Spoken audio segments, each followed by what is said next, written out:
Hello, I'm calling from the trip. I'd like to confirm a quote. Getting around for 2 hours. I'm coming up on deadline. How much money was involved? Was it over $1,000? Was it over $10,000?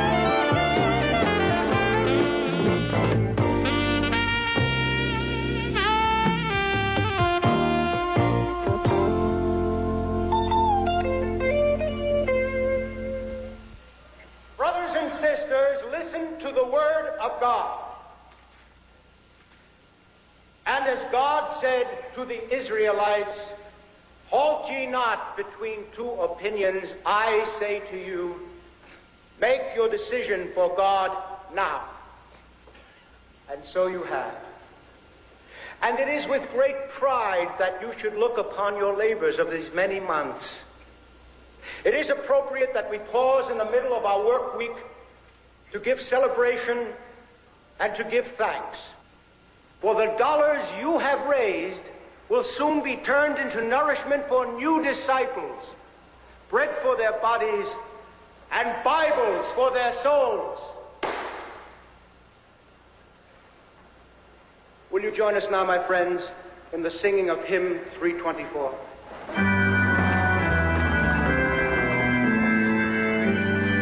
I'm telling you, Lou, the guy is definitely naked. Maybe some kind of fraternity initiation. Looks a little old for that. He's carrying a sign, something about God. What's going on? I can't tell from here. I'll get back to you later. All right. Prescott! Religion writers, where are they when you really need them? Marcus is out on assignment. Where? United Pilgrim Crusade. They raised a lot of money to open up a new mission in the Caribbean. Oh, yeah? City desk. Lou Grant. Yes, it is. Arnold Zinner. I've seen you at the press club. I'm sorry, Mr. Zinner. I don't recall. I'm an editor and a publisher. Oh. Look, Lou, I'm sure you agree that freedom of the press is an important issue. Newspapers have to fight prior restraint wherever and whenever it crops up. Censorship of the news must be nipped in the bud. Well, sure, but... There you go, Lou. Thanks a whole bunch for your encouragement. You'll be hearing from me. Mr. Zinner, can you tell me what...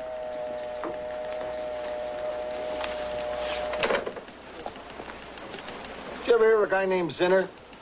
I think it was Arnold Zinner. Yeah?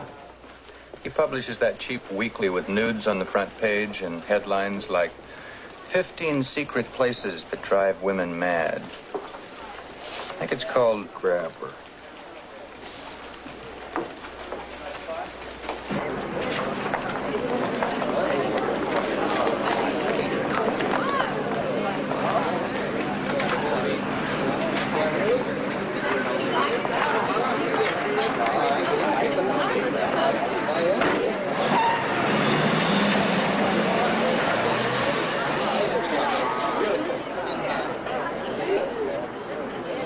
Prescott.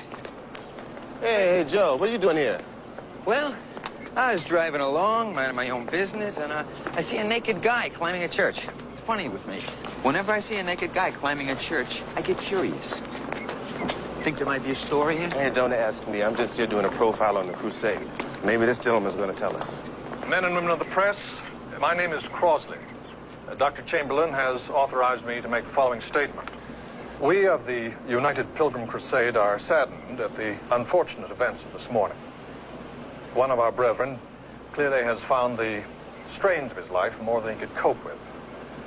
The members of the crusade and I join in offering our sympathy and our support, and most of all, our prayers.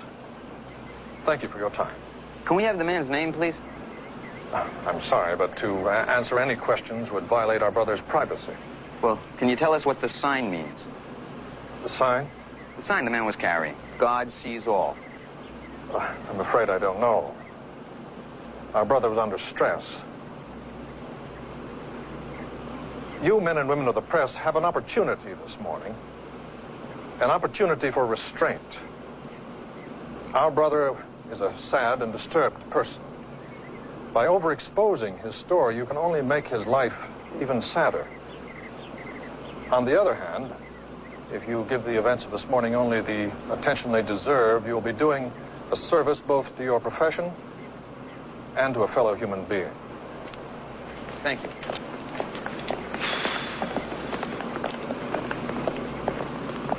You coming? I'm waiting. For what? I'm supposed to meet someone here. They're going to give me the grand tour. You want to join us? No, I think I'll nose around on my own.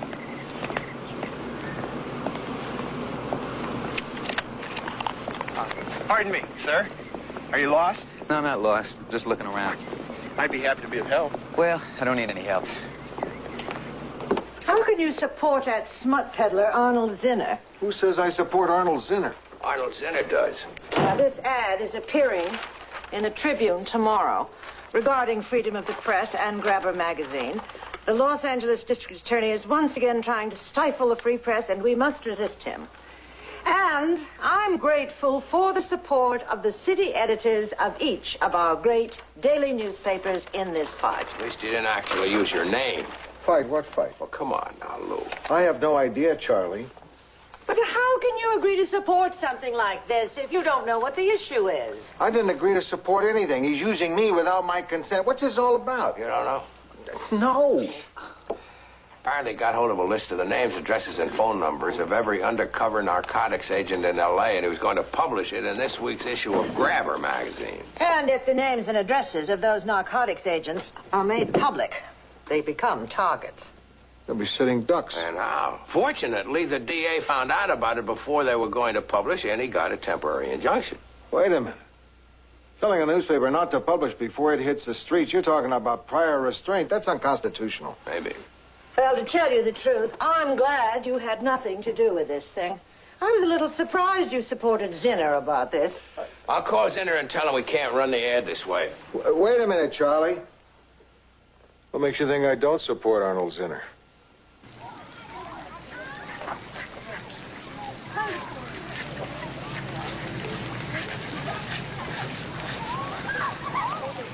Our art group is open to the community.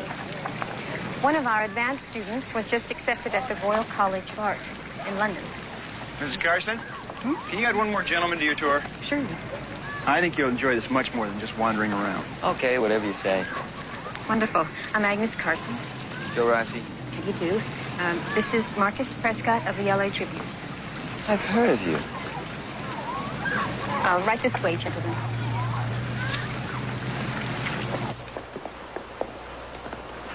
Quite a collection. Looks expensive. It is. Well, this one, we outbid this big museum in Europe. It's from what they call the Rococo period. You know a lot about art? At the center, I learned a great deal about it. And I love it. You know, Mrs. Carson, someone might ask, wouldn't all this money be better spent on people who really need it? Hey, Joe. If you were taking a tour of the Sistine Chapel, is that the kind of question you'd ask the Pope?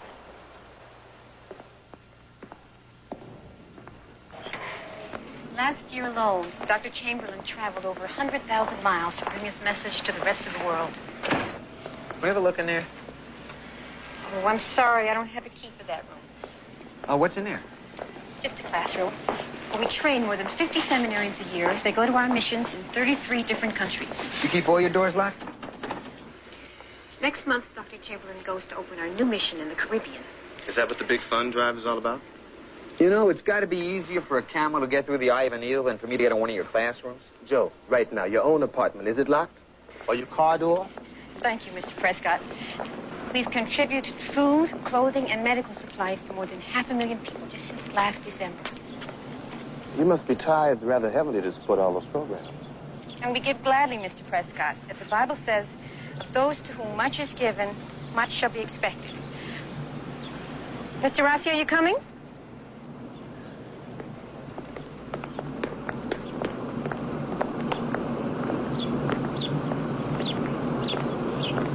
I am telling you, Prescott, there's something going on around here. Joe, I'm doing a straight feature story on a perfectly ordinary religious group. Did you see that plaque? You don't find anything suspicious about somebody rubbing out the names of all those charter members? About college boys popping out of the bushes to lead you back every time you wander away? About doors that you'd expect to be open but are always locked? Doors you'd expect to be open. I think it was very sleazy of the guy to get your support without you knowing it. Zinner's a very sleazy guy. Well, then why support him? Pardon? Because we have to oppose prior restraint, Charlie. I just don't like being in bed with guys like Arnold Zinner. I'd rather fight this battle someplace else. Mm-hmm. The DA isn't giving us much of a choice.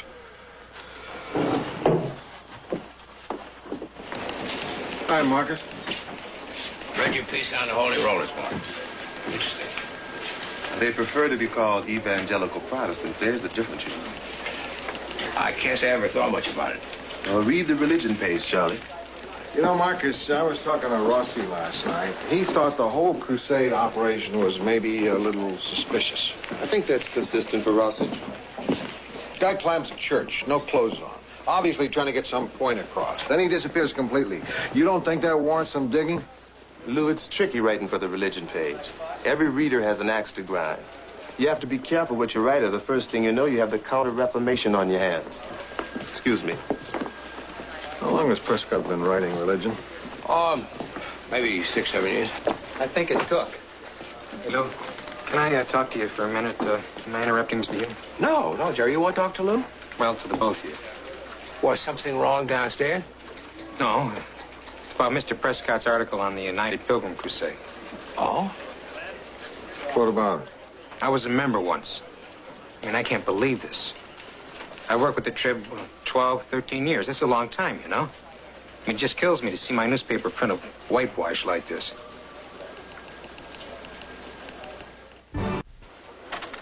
You want to see me about something, Lou? Oh, Marcus, good. Come on in. I want you to hear this, too. Go ahead, Jerry.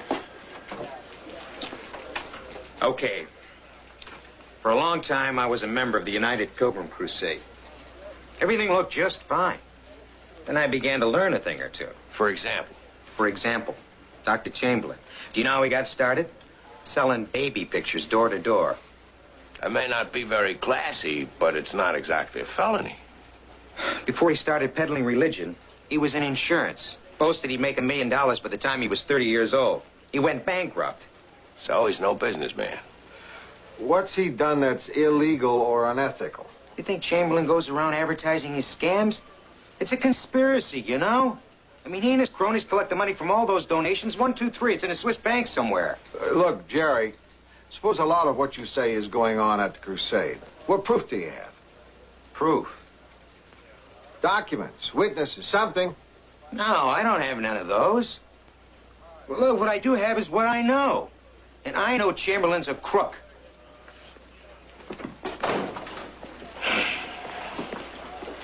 Well, Marcus, what do you think? Stories like that circulate about a lot of evangelical groups. The stories are lurid. That doesn't make them true. Doesn't make them false either. Have you heard anything to support Jerry? I haven't heard a thing. The story's been published. This is the first negative response I've had. Jerry's really worked up about it. Maybe there's something to it. Lou, my daddy used to caution me. Slow and careful. Your daddy wasn't a city editor. My daddy was just an old country preacher. I'll look into this if you like. I like. And listen, I'll put Billy on this with you. Maybe she can help, okay? Okay, Lou. Wait, now, but what are you going to do? Nothing. Hey, Jerry. Yeah, Rossi, what do you want? I couldn't help but overhear. Are there other people who feel the way you do about the crusade? Yeah, there's a lot of them. How can I reach them? I don't think they want to talk about it. Well, will you give me some of their names? Yeah. Oh, Marcus, I read all the background material on Chamberlain. How do you want to split up the work? I think you should go to the church and talk to a man named Crossley. Who's he, one of the ministers? No, he's a layperson. He runs the church's business. He's kind of second in command to Chamberlain. He's a base we should touch. Okay, what are you going to do? I'm going to go and talk to the man who climbed the steeple. What are you reading? Grabber magazine. Oh, boy. put $1 in Arnold Zinner's pocket buying that rag? Of course not. I stole it from the night guy. Way to go. Let me have a look at it before you give it back. I'd rather you didn't open that magazine when I'm having my lunch. I thought you were willing to die for my right to read Bondage, the Tie That Binds. Despite the sleaziness of that magazine, there is a critical principle here. Some principle. As soon as the dope trade gets a hold of those names and addresses, a lot of cops are going to get hurt or worse. You can't just pick the easy cases to support freedom of the press. I just wish this thing were being fought out over something a little more worthwhile than Grabber magazine. I know. Every time I get the feeling okay with what I'm doing, I catch a glimpse of the front cover of that magazine and I wonder, is my neck on the line just so that Arnold Zinner can keep undressing women in public?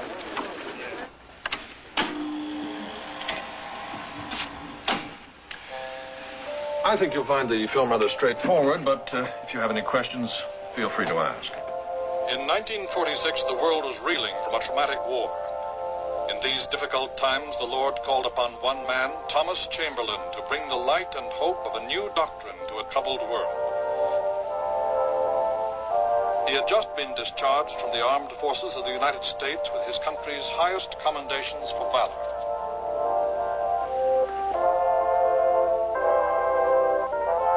Later, Thomas Chamberlain would be awarded his doctorate in divinity from the Ohio School of Christian Study in Carbondale. You have to understand, Chamberlain and the others, they're dangerous men. Dangerous? How do you mean that? Well, for one thing, they tried to break up our marriage. I don't follow. They told my husband to divorce me because I wouldn't follow church doctrine. Well, it doesn't sound dangerous. I mean, heard of other churches do the same thing. Well, other churches actually have doctrine. You see, in the case of the Crusade doctrine, it's whatever Thomas Chamberlain says it is, and that changes every 25 minutes. In 1958, he came to Rosemead, California, there to establish the First United Pilgrim Church. I was the editor of the church magazine. As a result, I was always digging into the history. Well, one thing I found out, instead of being a war hero, he was discharged for asthma. And he went to a school that was run by a Bible salesman who wore a barber's collar on him and handed out diplomas as fast as they could print them. It must have been tough on your faith finding out these things. I began to get curious. What about? Oh, money, expenses. I began to ask questions, and before I knew it, I was out.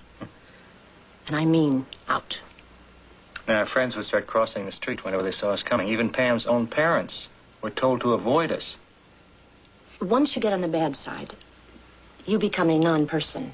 It's like you don't even exist. Yeah, like those names missing from that bronze plaque. That's right. We didn't just get social pressures. The crusade hit us with lawsuits. And thereafter, our house, our money. I don't mind telling you, Mr. Rossi, that we're scared. Lou Grant will continue in a moment here on A&E. Pinethall Helpline. It was a memorable occasion when on Veterans Day 1968, Dr. Chamberlain addressed more than 100,000 of the faithful during a triumphal tour of the Midwest. During the past decade, the tide of faith generated by the United Pilgrim... I understand that in Orange County last year, you had a crowd of over 150,000 and that you took in over 1.25 million. Well, that's an accurate figure. But we measure the success of a rally by the number of souls brought to the Lord. And in Orange County last year, we had 43,000 people come forward. And then there are the love offerings. To show how committed you are to Chamberlain. You're told to bring anything you've got. Money, cars, ice boxes. I don't understand why people are willing to pay all this. You see, Chamberlain gets the people to love him. He's kind of like an Elvis or someone like that. You can't get enough of him. And you do whatever he wants you to do. Now, after a while, you get to believe that without him, you're not going to be saved. You're going straight to hell. And one thing I'd really like to get across, I'm not a religious fanatic. And I'm not crazy either. So that when I tell you that Thomas Chamberlain is the single true road to salvation, you can trust my words. Believe in him.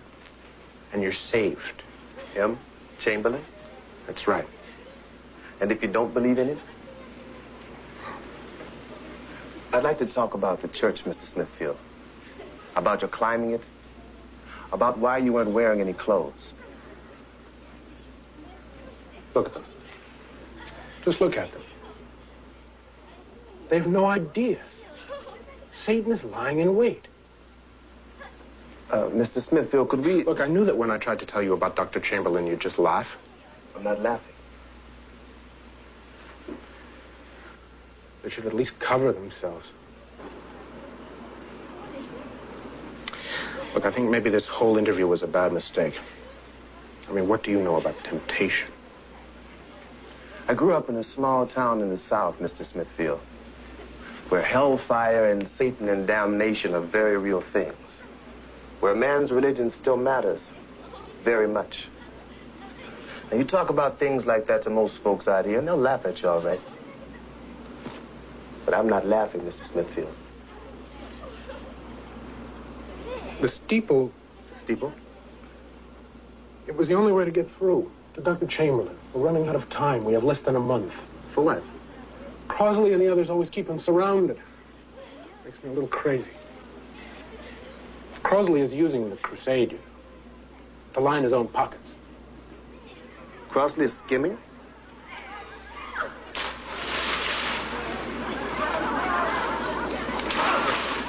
at that. Sure, he's skimming. How do you know? She weepeth sore in the night, and her tears are on her cheeks. Jerusalem, Jerusalem, return unto the Lord thy God. What? Crosley and the others. They're stealing. Millions. How do you know? Somebody's been playing tricks. But it doesn't fool me. The evidence is there. I've known about it for months. What evidence? Have you tried to tell Dr. Chamberlain? Is he in on it? Dr. Chamberlain? Yes. Something has got to be done for those people. And it's incredible. This guy's mother moved into one of their old age homes, right? 3 months later, the homes go bankrupt. Now they won't even answer their letters. Sounds good.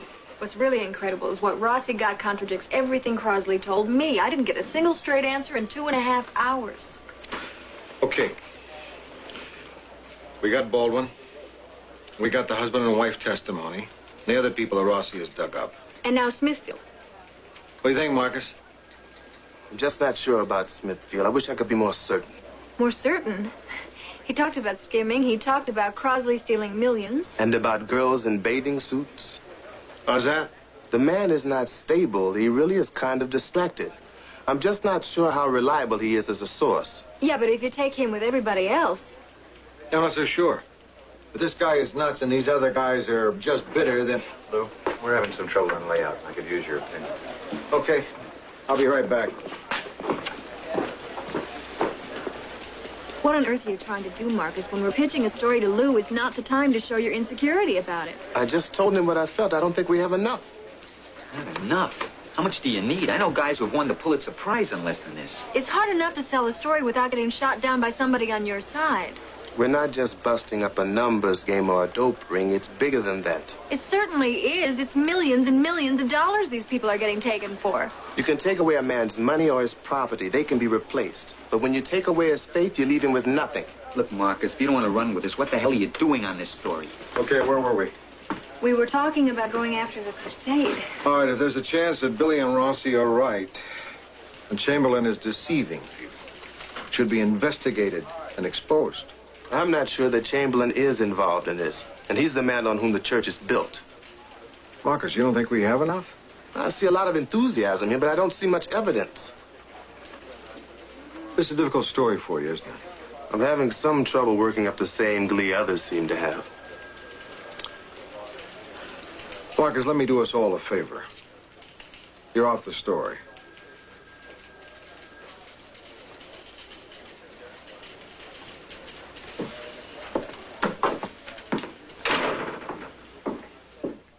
Lou Grant will continue in a moment here on A&E.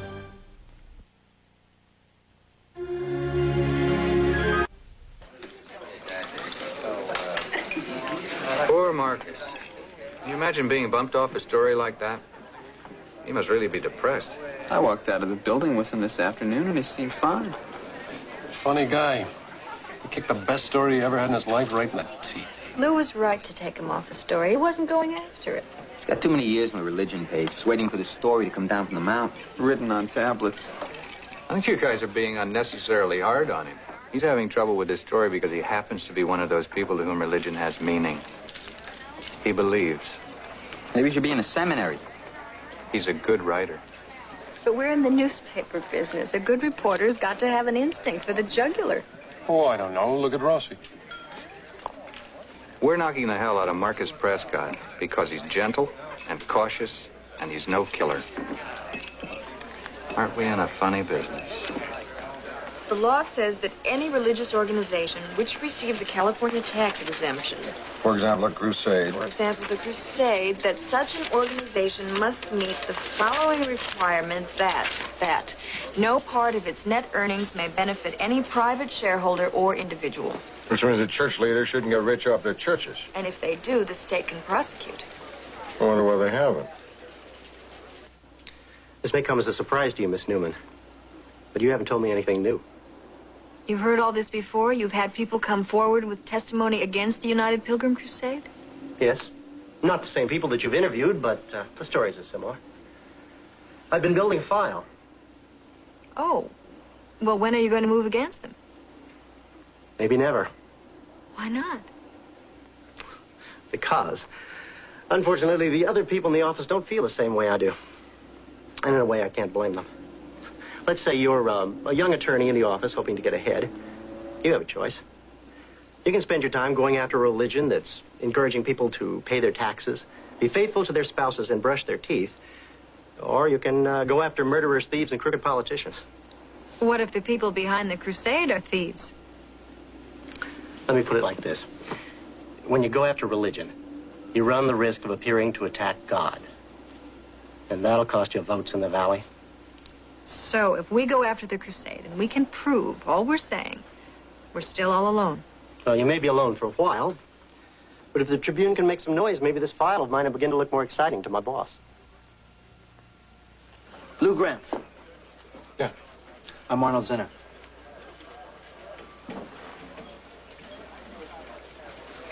I'll come right to the point. I want to thank you for your support, Lou.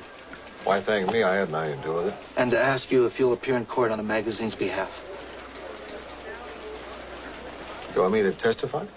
Day after tomorrow. No chance, pal. There goes Western civilization. I know we have a different approach to journalism. But if the courts are allowed to exercise prior restraint in this case, aren't they going to use it against the Trib? We'll fight that battle when the time comes. Look, Lou, what you may be forgetting... I'm not forgetting anything. I know all the arguments, and I'm not biting. Goodbye, Mr. Zinner. My lawyer told me in our system of justice, precedent is where it's at. Once the courts make a decision in a single case, that precedent becomes the law. Now, like it or not, all publications are the same, whether it's Grabber Magazine or the Los Angeles Tribune. The way it was explained to me, if I lose my case, you could be next.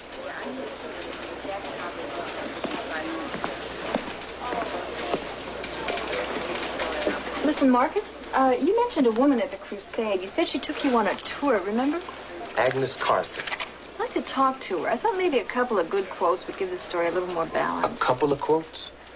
Yeah, then I thought maybe I could interview a lawyer who supports the Crusade's position. Do you think that a couple of quotes would be enough to give Chamberlain's side of this story? I'm going to be fair, Marcus. Well, I can't find it. It's got to be here somewhere. I'll keep looking, okay? Thanks.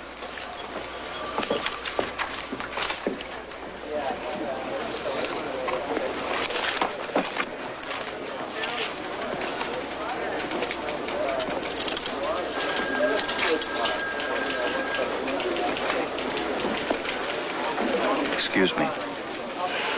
Yes, Art, what is it? How you doing? Fine. Bishop Caldwell spoke on free will at the Immaculate Heart, and the Interfaith Council of L.A. has issued another position paper in favor of people not hating each other. Mm-hmm. I don't get it. It seems to me that you had the best story of your whole career And you let yourself get bumped off of it. And what gives? Yeah. Everybody thinks that the crusade is a good story. And you don't? I just think I don't know. It seems to me that people get an awful lot of pleasure out of labeling a man of God as a hypocrite. But if he is a hypocrite, isn't he fair game? You know, my daddy was a preacher in a small town. When I was a little boy, we were coming out of a market one day. As we walked down the road, the clerk came out of the store shouting, "Thief, stop, thief." A policeman jumped out of his car, grabbed my father, and marched him all the way back to the store. I never will forget the look on people's faces when they saw my father being moved down Clay Street like that. When we got back to the store, the clerk said, "Oh, no, you've got the wrong man." And they released him immediately. But the rumor got around town that Reverend Prescott had been caught stealing. Everyone wanted to believe it because my father was a preacher. So, I always think twice before I yell thief. Damn it, Marcus. You should be on this story.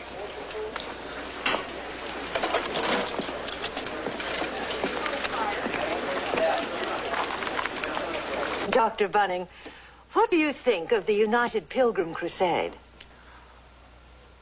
I think they have a splendid art collection. Oh, but wait a minute. You're not going to get off quite so easily. I asked you to join us because we're wrestling with a difficult, touchy story on the crusade. We need the opinion of the established clergy. Okay, I'll be honest. Their art collection is a little pretentious. What else? Well, to tell you the truth, I don't respect the leaders of the crusade. Are you aware of charges that they've been ripping off their congregation by diverting money into their own pockets? Yes, I've heard that. Do you believe it? It wouldn't surprise me. What would you think if the Attorney General decided to sue them? I would be appalled. Really? I would think you'd support getting rid of the charlatans in your profession. Mr. Grant, there aren't many things that trouble me more than seeing the poor and the helpless taken advantage of by the clergy. Right, exactly. But there are one or two. And one is the sight of a whole religious movement under attack by the state. Wait a minute. Matters of faith and religious doctrine aren't under attack here. We're talking about money and a con game. Isn't it the state's job to make sure a tax-exempt organization conforms to the law? Now, I think there's a more important principle at work here. That the church's business should in no way be the business of the state. Nobody here is challenging that principle. Oh, I think you are. I don't believe you would be tolerant of state interference if it were the press's First Amendment rights we were discussing. If the state can't look into a charitable organization which is taking advantage of the people who donate to it, then we're left wide open to any self-serving charlatan who throws a cloak around his shoulders and calls himself a religion. Mr. Grant, I don't like the United Pilgrim Crusade. But sometimes in life you find yourself having to defend somebody you don't respect. I don't know what I can tell you about the details of the crusade. Maybe you should talk to Dr. Chamberlain or Mr. Crosley. Well, what I'd really like to talk about are your own feelings. What do you mean? Will actually be quoted in the paper? In black and white. I guess I'd just like to tell everyone how grateful I am. Grateful? To Dr. Chamberlain, to the crusade. You should have seen me. Before I joined, I was a mess. All I used to do was sleep. I mean it, I would just sleep away the day. And when was this, Mrs. Carson? 2 years ago. And what changed? One day, I went to a rally. I don't know what drew me there. Must have been God watching out for me. Dr. Chamberlain was speaking there. What did he say? He told me he loved me, and I knew he meant it. That was the day I learned how to pray. And that changed your life? I became a child of the church. I did what Dr. Chamberlain told me. I began to dress modestly. I took care of my body and my house and my family. And what does the church ask in return? I volunteered them my time because I don't have a job. And, of course, we pay the tithe. How much is the tithe? 27% of what Donald earns. 27%.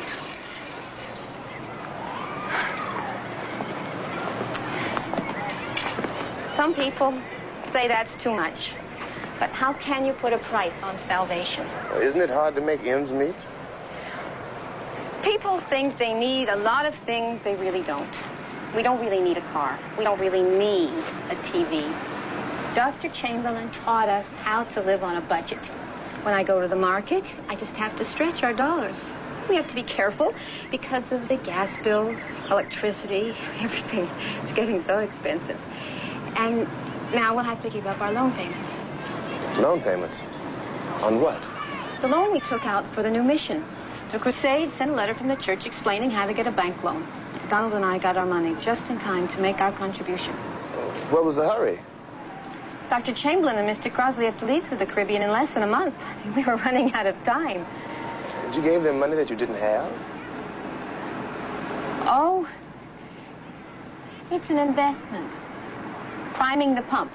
That's what Dr. Chamberlain calls it. So one day, all our good works, all our generosity will be paid back.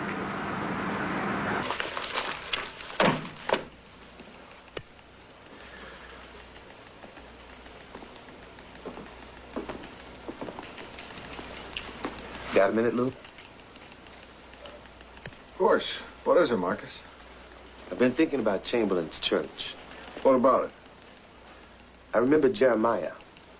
Jeremiah? In the Bible. You know what he said? Let not your prophets that are in the midst of you beguile you. I have not sent them, saith the Lord. Mm-hmm. Wish I'd said that. You know something? I think you did. I just wasn't listening. I want back on the story a little. You do? Really, Marcus? You want to go after it? Yes, I do. Very much. Lou Grant will continue in a moment here on A&E. And hold it. Oh, sure. A&E returns to Lou Grant.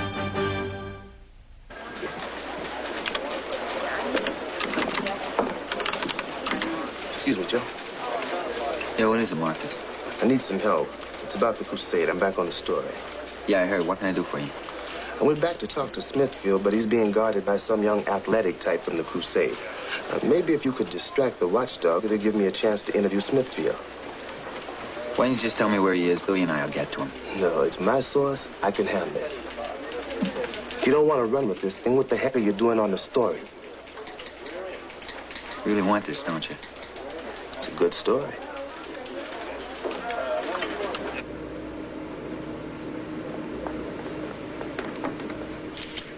Hey, what are you doing?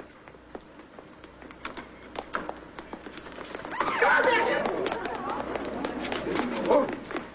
Hey! Mr. Smithfield, it's Marcus Prescott. I'm not supposed to talk to you. Please, we don't have much time. But please, go away. This is Billy Newman, also from the Tribune. The last time I was here, you mentioned some things that might be helpful. We won't use anything in the paper you don't want us to. We heard about what the Crusade is doing. The closing of the old age homes, the foreign money exchanges. When I was here, you said we had less than a month. For what? It was all a mistake. I shouldn't have talked to you. In less than a month, Dr. Chamberlain is going to the mission. Mr. Crosley is going with him. Now, does that have anything to do with your climbing the church steeple? Is there something you should tell Dr. Chamberlain before he goes to the Caribbean? I can't. You told me about the devil, Mr. Smithfield. The last time I was here, you told me about Satan. Now, if you hold back from telling us the truth now, isn't it Satan who will profit from your silence? Isn't it the thieves and the robbers, the Crosleys of this world who will profit from your silence? She weepeth sore in the night, Mr. Smithfield, and her tears are on her cheeks. Jerusalem, Jerusalem, return unto the Lord thy God. Mr. Smithfield, return at last to the truth. The printouts. What did you say? Printouts. Hey, what printouts? They're in the closet by the back door. Open the door! Everything's there. All the details. I was in the accounting department when they made the computer program. How they did it, everything.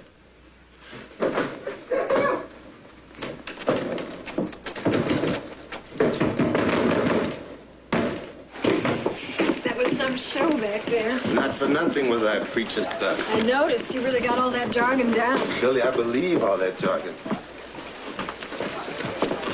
There, That's it. the goods on the crusade.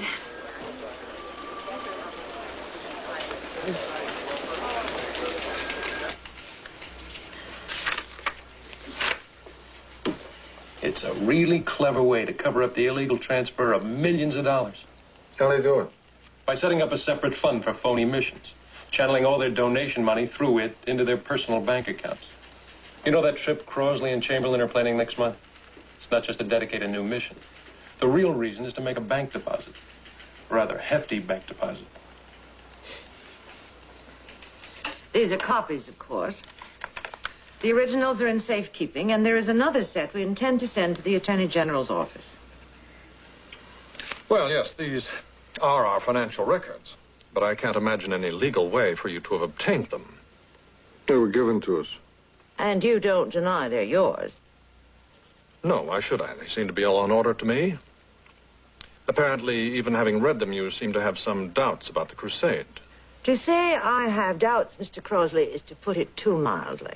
Of course, you realize you have no right to these documents. Tell me then, Miss Pinchon, how can I put your mind at rest? Our financial people looked at your records. What they found was Swiss bank accounts, Caribbean bank accounts, world travel, excessive tithes, and donations. Are they right or are they wrong? Why, your accountants are absolutely right. It is true that we maintain large accounts in foreign banks, but it is also true that we have missions all over the world, missions which must be funded. It is true we travel in comfort, but we deal every day with opinion makers and world leaders. They expect a certain standard of us, and we maintain that standard out of respect for them. They'd be less open to our message if we didn't. Even if all that were true, does it justify taking so much from people who can't afford it? Ask and it shall be given. Mr. Grant, my people give willingly. And look what they get. They get faith. They get hope. They get something to believe in. They get something to belong to. And they get God. We all sacrifice. They give their money to the church. I've given my life. I expected raunchy. I didn't expect gross. I don't think they could do anything worse than this. What about printing the names of those undercover narcotic agents? What a scrime ball. To think they want to turn this guy into a hero of modern journalism. You're well out of it, Lou. I'm going to testify. You're what? I don't think I have a choice. We have to resist prior restraint. We have to defend our right to publish even when it's in a cruddy magazine like that. What about those narcotics agents who'll be revealed? By delaying this long with a temporary injunction, the DA has had a chance to warn all those guys. That should protect them.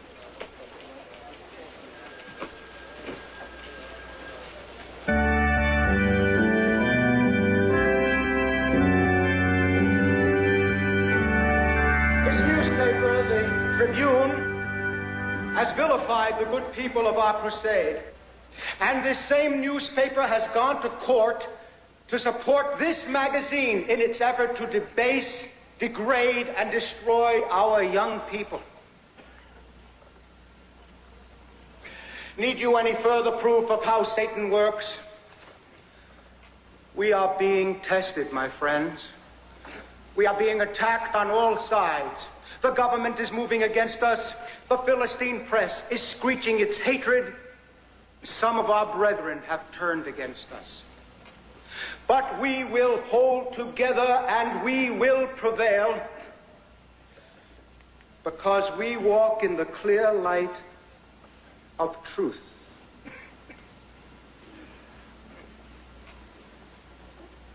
Truth.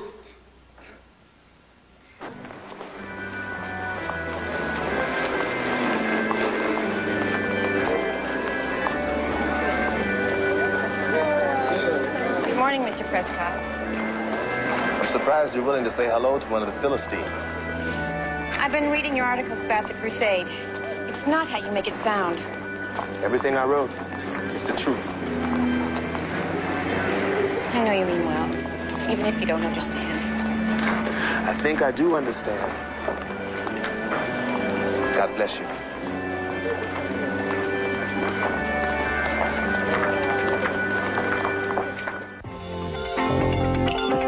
Tensions are high on any crime scene, but has the LAPD gone too far too many times? Bill Curtis examines the issues on an all-new American Justice tonight. Now, a down-and-out dope addict comes to the aid of cops. Don Meredith co-stars in Police Story, next on A&E.